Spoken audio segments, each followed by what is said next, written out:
A Bedouin man married a girl from his own tribe.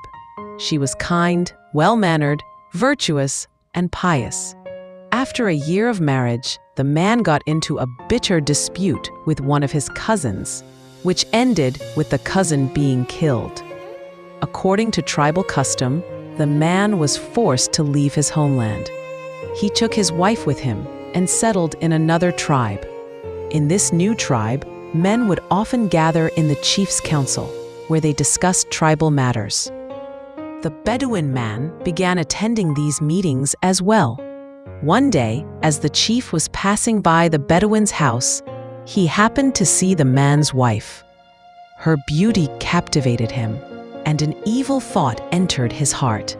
Somehow, he must send the husband away so he could approach the woman alone.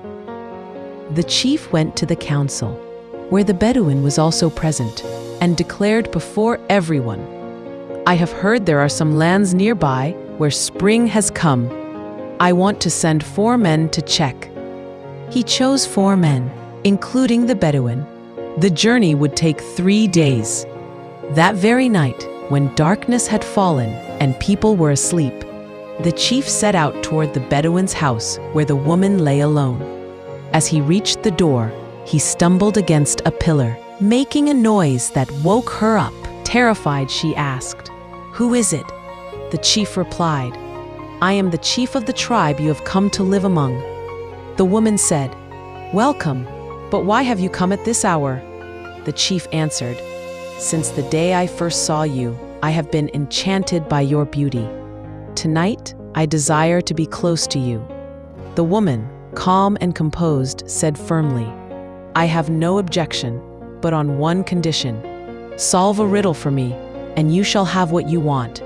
Delighted, the chief said, "Set whatever condition you like. I accept." She said, "When meat begins to spoil, we preserve it with salt. But if the salt itself goes bad, who can purify it? You may take help from anyone you like, but only if you bring me the answer will I grant your wish." The chief returned to his home, troubled and restless. He spent the whole night thinking, but could not find an answer.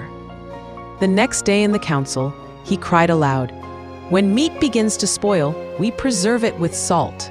But if the salt itself goes bad, who can restore it?" People offered different answers, but none satisfied him. Among them sat a wise, learned, and pious man who had remained silent. The chief angrily asked him, "Why have you not given an answer?" The wise man replied gently, "I wish to speak to you in private. I believe, and God knows best, that you tried to tempt a virtuous and honorable woman with evil intentions. But she stopped you with wisdom and dignity, without exposing you publicly. She saved her own honor, her husband's reputation, and your position while guiding you through this riddle. Her meaning was this: the men of the tribe are like salt. If one of them goes astray, it is the chief who corrects him.